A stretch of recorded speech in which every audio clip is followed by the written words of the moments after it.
খুলনায় অনেক ডাক্তার দেখছি, কেউ অবশ করে নেই, কেউ অজ্ঞান করে নেই। জি। গত শুক্রবার আসলাম। আচ্ছা, দেখে গেছিলেন? তিনটা দেখছি, তিনটা বাচ্চার খতনা দেখছি। তো কান্নাকাটি করছে? না না, কোনো সাউন্ডই হয় না, শব্দই নাই। ও তো আলহামদুলিল্লাহ, আমরা এইমাত্র আমাদের একটা ছোট্ট বাবার খতনা সম্পন্ন করলাম। বাচ্চার বাবা খুবই চিন্তিত এই খতনা বিষয়টা নিয়ে। ভাই, আপনার টোটাল জার্নিটা একটু বলেন। হ্যাঁ, আমি অনেকদিন টেনশন ছিলাম, করছিলাম, আর খুলনায় অনেক ডাক্তার দেখছি, কেউ অবশ করে নেই, কেউ অজ্ঞান করে নেই। জি।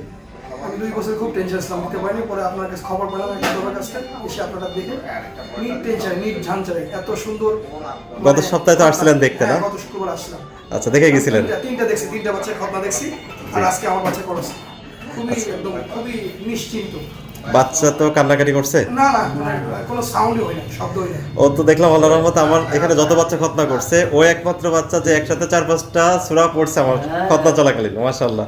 আব্বু, আপনার কি ব্যথা লাগছে? না, তোমার নামটা বলে দাও। নাম বলতে হবে। মুখে বলতে হবে। মুখে ব্যথা লাগছে? কোনো ব্যথা পান নাই? মুরব্বী তো ফার্স্ট টাইম দেখলেন, কেমন মনে হলো? আলহামদুলিল্লাহ, খুব সুন্দর এবং একদম। ওরা যে আপনাদের প্রসেসিংটা আমার কাছে খুব ভালো লাগলো। তা আমি ইনশাআল্লাহ পরবর্তীতে আমার সাথে আমি একটা মসজিদের ইমাম মাদ্রাসা শিখি। আচ্ছা আচ্ছা, মাশাআল্লাহ। পরামর্শ আমার এখানেই থাকবে। Thank you, thank you. বাচ্চা স্বাভাবিক ভাই। থ্যাংক ইউ ভাই।